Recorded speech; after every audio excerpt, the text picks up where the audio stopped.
You hear me okay, brother? I got you loud and clear, thanks. And you're sounding pretty good too. I need to do anything with my levels, up, down, any of that? No, we're ready to rock. All right, very good.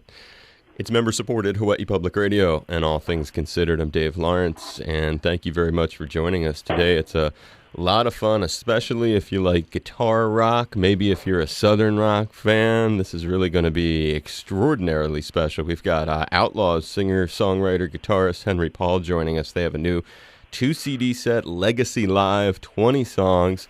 Absolutely burning, ferocious material, and we welcome him now to All Things Considered. Henry, how you doing? Aloha, brother.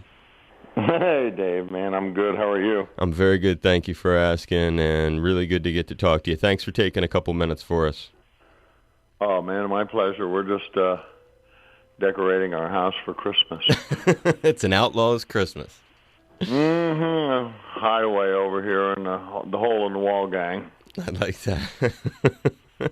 What kind of decorations are they? You got the laser thing going? Or are you super modern? You really old school with Old school. We got a 10-foot tree in the living room, poinsettias here, red candles there, doilies with Santa. I mean, it's I've got a brand new little boy. He's a year and coming up on a year and a half. He's a year and 5 months old, and he got his first look at a Christmas tree today that he remembers, and so it's an exciting time in my house. That is. It sounds like it. Now, is that a live tree or one that you cut down? No, I have an artificial tree. My wife and I had a pretty good buzz on a couple years ago after we got the tree and out of the house, and we went online and spent $1,000 on an artificial tree. And it's all great, but I mean, the doors weren't wide enough to get a tree in and out of because the living room in our house is like 20 feet tall. So I don't know. I mean, I hate to admit we have an artificial tree, but we do. And, and we spent a lot of money on it, and we were like half out of our minds. But, I figure in a decade we'll recoup. Exactly. It's not just an artificial tree. It's a damn expensive one, too. Well, it's a damn expensive one, and to look at it, you would say, gosh, what a beautiful tree. But, I mean, it's nothing but plastic, and we're nothing but, just tawdry, artificial people for buying it. You got a great sense of humor, dude. So checking out this record, and I go back to just who doesn't actually? A lot of folks probably have distinct memories of your music. Taking them, it's one of those nostalgic kind of bands. Some bands just have that very special place in people's hearts because of the nature of their tunes. And when I reviewing this thing, is this the set list that you guys are generally playing live? Yeah, we generally play about 14 songs a night, and that mirrors the set list pretty accurately. Right there in the middle, I added a couple songs, but I had to look at the double live album as a start to one disc and an end, and a start to a second disc and an end. And when I put this together, it was like it follows the set list faithfully, but I had a little added music in the middle, 3 or 4 or 5 songs that we do every other or every third or fourth night, but I change it up just to kind of keep it fresh. But that's a pretty good, pretty comprehensive list of songs that we play now. Yeah, no, it certainly is. And how much? A logical question would be, when you've done live albums before, like that ferocious one, for example, from '78, I guess it was. When you are you conscious to try to look at what you've previously put out live and try to add to it or complement that with the next effort? Absolutely. I mean, I most of my consideration was just an overall quality.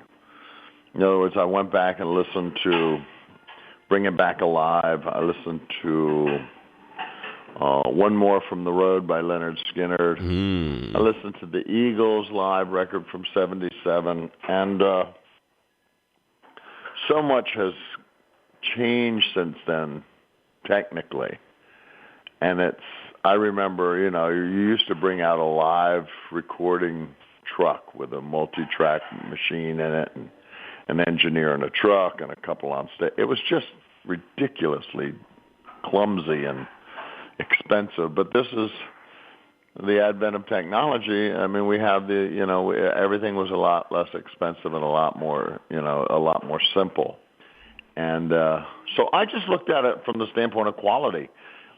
Did the record sonically eclipse the other record? And okay, I mean, we do have a little bit of an advantage technically now, but I had to take that into consideration, and some of the songs that I chose for the set list were specifically chosen because they hadn't been recorded. That's cool. Well, that gives a lot of, so then no doubt you're making sure that you're making that kind of comprehensive package. So it's not, it does include some thought going into it and relating to the other one. You said something fascinating in there about the technological changes in the world. I mean, it's even a world where a lot of people don't even buy records anymore. So the recording of live music also has changed so much. And thinking about how this was done, is this something where you guys can basically record it digitally, multi-track right at the soundboard, or describe the technical means that enable you to basically, I'm assuming, do it yourself? Right. Well, it's exactly that. We can record right off the monitor console in multi-track form and fashion every single night. As a matter of fact, there were 25 or 30 performances that went into consideration for this record. We wound up using I'd say 99% of that record is from two nights, one in upstate New York and one in Florida. But you can record the band every night for nothing. And when you go into post-production, let's say somebody sings a note flat, you can tune the note. I mean, for the most part, I'm singing lead on a lot of these songs. Dave and Chris are singing the low harmony to me in unison, and Randy and Steve Grisham are singing the high harmony in unison. So we have 5 singers on every song. All I had to do was to listen down to their performance, and we didn't nitpick, but if there was a blatant note that was weird or the guy's phrasing was a little bit ahead or behind, we could move it a little bit, but it was very, very little manipulation and extremely user-friendly from the standpoint of the production issues. One of my favorite live records, and I use it for inspiration if I'm having a tough day or if I just need to get through something and I need to be distracted intensely. The record I'll turn to is Live at the Fillmore East from the Allman Brothers Band, because the sound quality on that thing is just ridiculous. Where would that fit in your repertoire of things that you like that are live? Well, and I listen to that. And the funny thing is, when you listen to that, there are some fixes on that record that if you listen closely, you can clearly hear. Right. That being said, it's a one-singer record. No harmony vocals for the most part, just a single voice and a blazing band. And it's a very inspiring. Honey, I'm on the radio. It's a very inspiring piece of work. An unapproachably inspired piece of work. You can never, right, get anywhere close to what that represents from the standpoint of conception, because it's just such a brilliant piece of work. But when you're making a band with 5 singers, a harmony band, kind of an Eagles sounding sort of vocal group, I went back to the Eagles record, which is impeccable. Of course, they went in the studio and made a lot of fixes.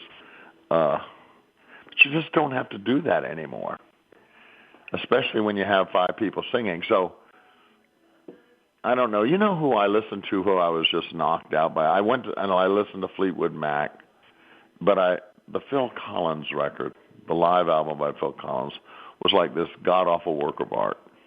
It was impeccable from the standpoint of his performance and the sonic qualities. I mean, it was almost like in a different time and space, it was as good or better than the Live at the Fillmore record. And after I listened to his record, I just, threw down my glasses and said, I'm done. Which Phil record are we? God only knows. I have no idea. Only that I went out looking for live music from Phil Collins or, in my search. And I don't even know the name of the record, but it was live. Let me ask you a question. Not to get off of that subject, but have you ever seen the Sade DVD? From the...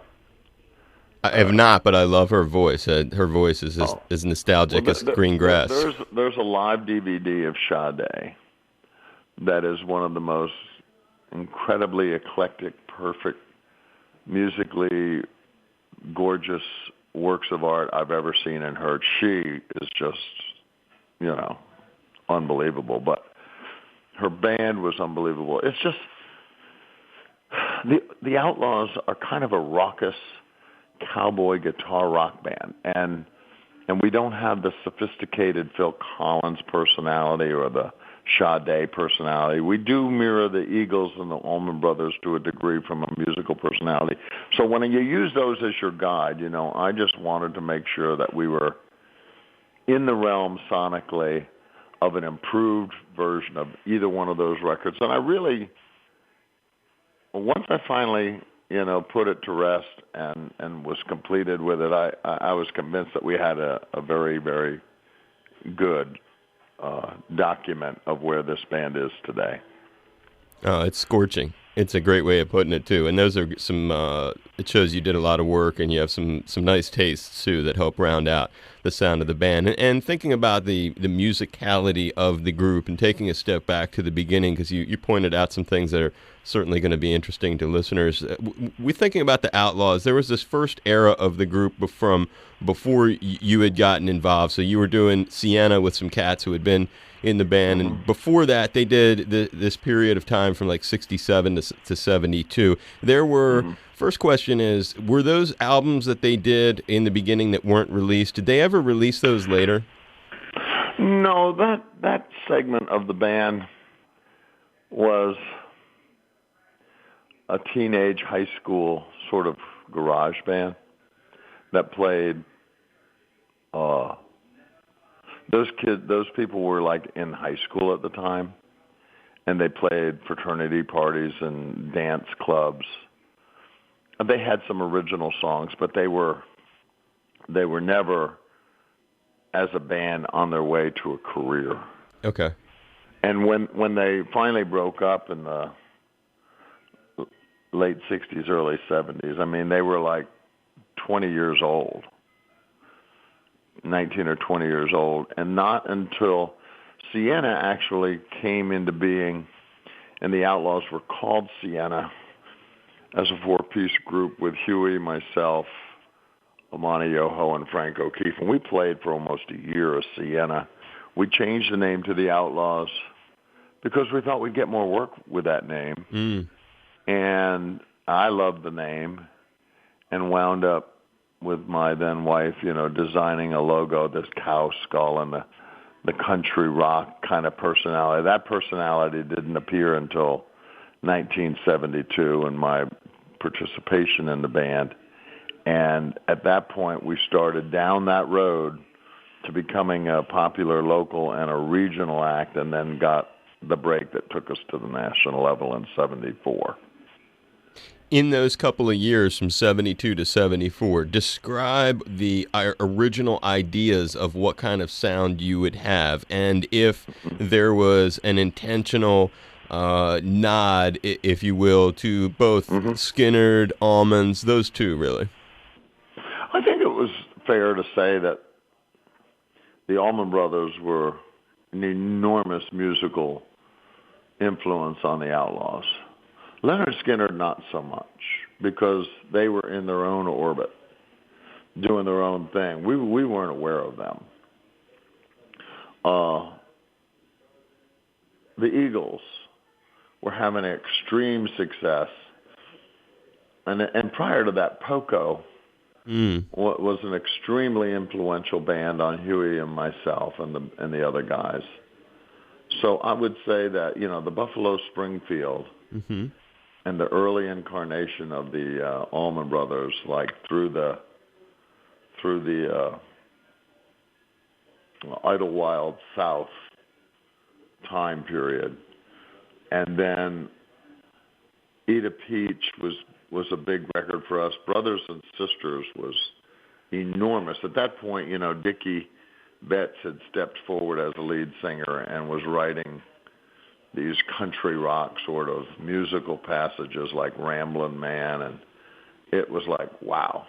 And so we were sort of in that country rock cowboy hat, harmony vocal sort of musical mindset, much to the commercial as a club band. We weren't a top 40 band. We had our own music, and so it was a very difficult time for us survival wise, because we wouldn't get a lot of work because we weren't in step with the glamorous sort of British rock scene that was going on at that time. We were more following in the footsteps of Poco and the Allman Brothers, and those bands had really, Poco never did make a really huge commercial impact. The Eagles were having success, but if you can follow me, we were a little bit out of step Mm-hmm. with the rest of the club bands, and in a sense, it was to our advantage in the long run to be out of step with those bands, because those bands went on to do nothing and were more of a musical mimics, and we, eventually carved out our own identity with the songs that we were writing. So No, that's a great way of describing it, and that's cool. It took us longer, but we were more tooled for a recording contract type career because we were individualistic in our songwriting and our musical personality. And so, we were in the right place at the right time. I mean, at that time, Leonard Skinner was just becoming a huge band, pronounced Leonard Skinner and Second Helping, and then Marshall Tucker was just coming up. Charlie Daniels was coming up. We were playing on shows with those bands on a regular basis, playing clubs like I'm thinking of the famous one in Austin. Gosh, I can't remember the name of it, but it was a scene where all these redneck cowboy rock bands were playing, and we were in the right place at the right time, and it was the Austin music scene was happening, and the Florida music scene was happening, and we just got swept along, and lucky for us, we were able to get a deal with Arista and cut that first record with Paul Rothchild, and we had Greengrass and High Tides on there that became an FM album-oriented rock success. According to my research, the signing of the Outlaws has a lot to do with Ronnie Van Zant of Leonard Skinner and an interesting personal contact he had with record mogul Clive Davis at a particular concert. Well, we opened a show for Leonard Skinner in Nashville. It was about 1,000-seat club called Mother's Music Emporium. And on the bill, we were an opening act for Leonard Skinner. And Skinner had its first album out at that time. It was 74, I believe, and early 74. And there were 1,000 people in the club. And I guess Ronnie came to the show early and stood on the side of the stage and watched the Outlaws set. And the next morning, he called his manager and said, "Listen, I just found a great new band, and they got themselves a Freebird." And he was talking about Greengrass and High Tides. Mm-hmm. And so his manager contacted our then manager. They formed a partnership as a management team. And with the strength of Leonard Skinner's manager, we were able to attract the attention of major labels. He took us into the studio. We cut 10, 12, maybe 14 demos. He took those demos to New York. Clive sent his A&R director down to see the band. The guy came back with a raving review. Clive came to see the band in Columbus, Georgia. And Ronnie knew he was in the audience. And I guess he said from the stage, if you don't sign this band,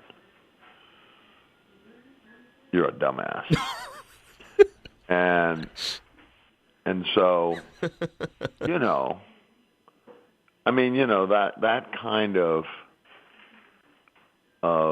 testimonial at that critical moment in our career as an up-and-coming bunch of, rock and roll scums was incredibly important, and we really do owe our career to Ronnie Van Zant that way.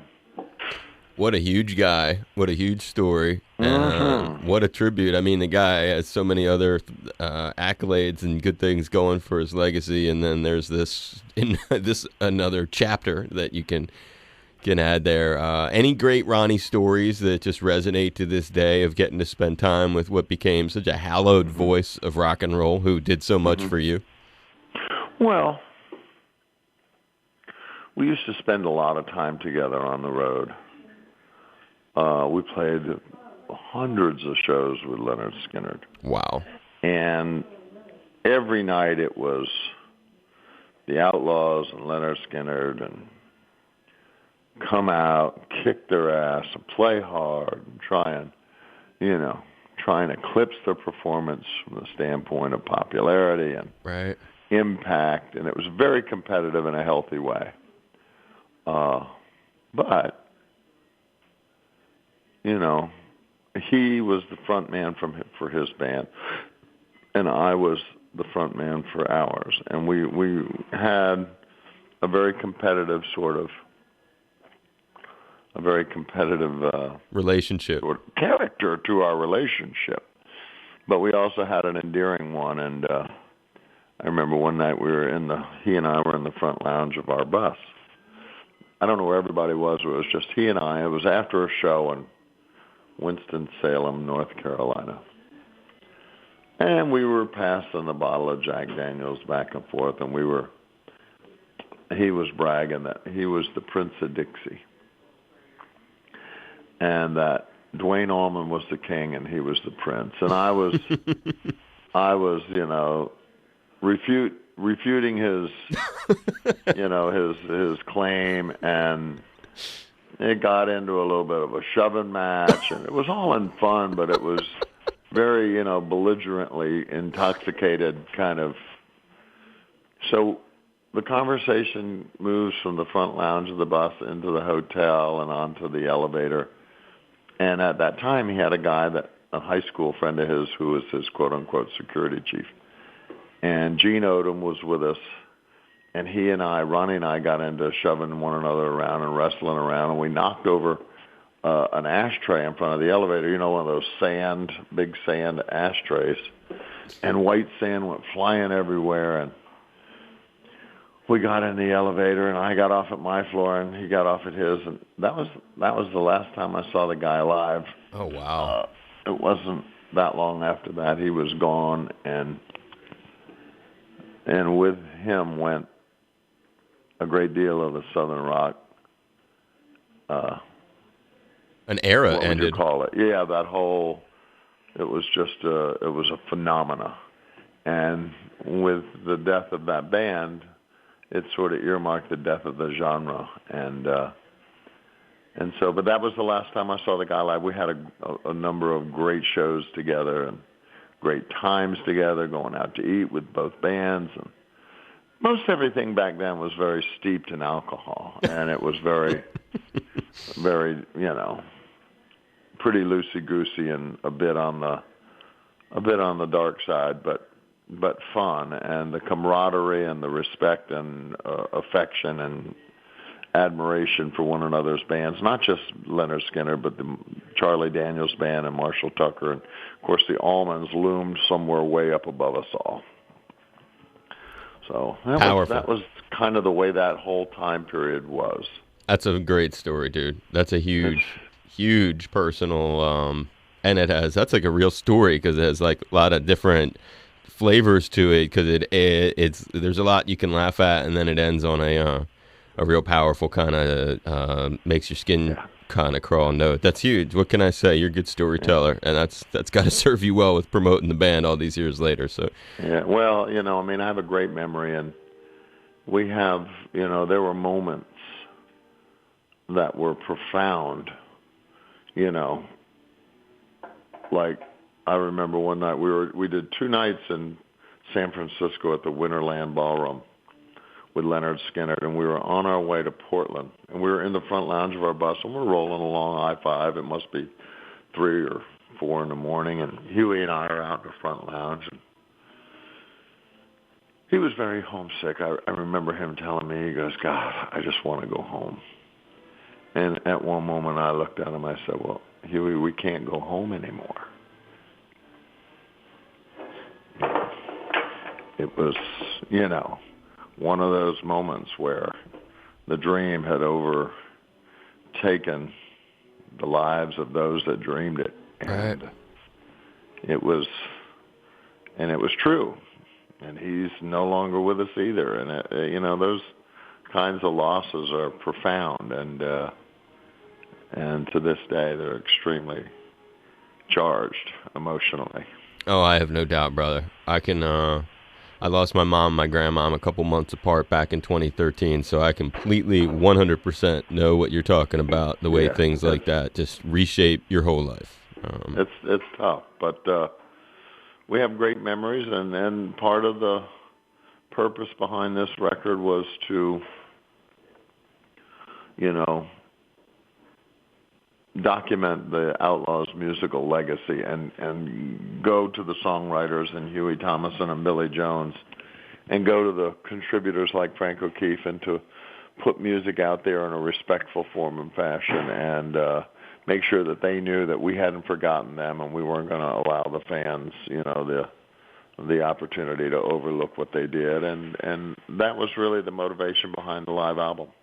Is that really, so it sounds like you still have like an ongoing spiritual relationship with Frank, Billy, and Huey to some degree. Absolutely, every single night. Because the trip to the big dance was so difficult and such an enormous part of our individual lives, it was like our life story, each one of us. And so you don't share that successful realization of a dream like that with those people and forget who they are. And the band that we have out there now is phenomenal. Great musical talents, great guitar players and singers, but the guys that we rode around in that van with and struggled so mightily early on. There's my little boy. Hi, boy. Those people will always be the Outlaws, and there's no way to eclipse what they've done, and no way we're gonna let them be, forgotten or passed over. It's a great way to pay tribute to them, and I love your outlook, and what a great thing to get to talk to you about some of this history. It means a whole lot. It's Henry Paul, Outlaws singer, songwriter, guitarist. Legacy Live is a great tribute both to the longevity of the band, but also, as you've been pointing out, a great tribute to fallen comrades who are such a huge part of the sound, and it's wonderful that you look at the album that you've just done as that way to pay tribute to their legacy and honor them. As a final note, thinking about I guess, and it sounds appropriate really following what you were just mentioning, Ghost Riders in the Sky, as you talk about these ghost riders in the sky, sort of the outlaws who are still riding with you. What Yes. what was it that led to covering that song, which now, in light of just what you've just said about Legacy Live, makes it all the more poignant? Right. Well, I think that the mystical and the imagery of that lyric, the cowboy quality of that lyric was, and the twangy essence of that song, and I'm going back to Burl Ives and Johnny Cash's version of it, was so appropriate for the Outlaws' musical personality. And I think Huey came up with this idea of covering that song, and by the time it got, interpreted by the Outlaws, it came to life as a rock and roll sort of personality to a. According to Burl Ives' version, it was just a really pleasant folk song. But when the Outlaws got done with it, it was this a slam, bash, crash, speed demon, Telecaster, Stratocaster, musical epic, and plenty of great singing, great playing, great energy. It's a great way to close the show as an encore, and in retrospect, sort of an appropriate theme to the guys that are no longer with us. Exactly. That's why I had to. So that's how we concluded things, and I thought it was appropriate. And of course, the fans love that song, and we come out and we slap them down with that one, and we get on our tour bus and we head on out of Dodge. Leaves a lot for folks to think about too, and it's great the way you interpret it as a cover. That's a great way to. I mean, you can cover something and just pay tribute to it and make it sound really good, and with as a tribute to the original. But it's also nice to be able to take something and completely redo it, like the way you described. So, congrats on making that kind of commitment for the song and taking some time to talk with us today, and it veering into the spiritual territory that obviously it has. Really appreciate it, Henry, and I hope there's a chance that you guys will bring it out on the road to Hawaii, and just know I'd love to see you here if there's ever a chance of that, and I really appreciated talking with you today too. Oh, good. Well, it was my pleasure, Dave, and hopefully if the Outlaws get to the to the Hawaiian Islands, I can look up some of my long lost high school surfer buddies that went over there and they're over there still surfing. I mean, for God's sakes. So, yeah, I got a lot of pals that live in Hawaii that surf, and we'd love to bring our little cowboy rock show over there and jam up on the big wave. That's fantastic. I appreciate it. Giving you a big hug and a high five. And all right. Well, thanks for your time and your help in spreading the message, and hopefully one day our paths will cross. I'm hoping so, man. God bless you. Thank you for being so generous with the storytelling and the music all these years. It's brings a lot of relief. Like I told you, sometimes I'll put on Memory of Elizabeth Reed from that Fillmore just to get through tough stuff, and the same thing with Green Grass. It takes you to a different place. Not every kind of band, like you were saying how Ronnie described, they got another Freebird. Well, that's really the case, and not every band can do that when you need it, right? So you have that extra thing that you do for fans in need sometimes. So know that people out there are sometimes turning to your music just to get through a rough stretch, and it's appreciated, Henry. Well, it's what we do, and it's nice to know that we can be of help in different ways, I appreciate your enthusiasm more than you know. Be safe. I'm giving you a hug. Thank you for that. Later, Dave. Aloha, brother. Aloha. It's Henry Paul of the Outlaws. Don't you touch that dial. You're with my friend Dave Lawrence. And make a pledge. This is a nonprofit radio station. It's all things considered. And remember, it's member-supported Hawaii Public Radio.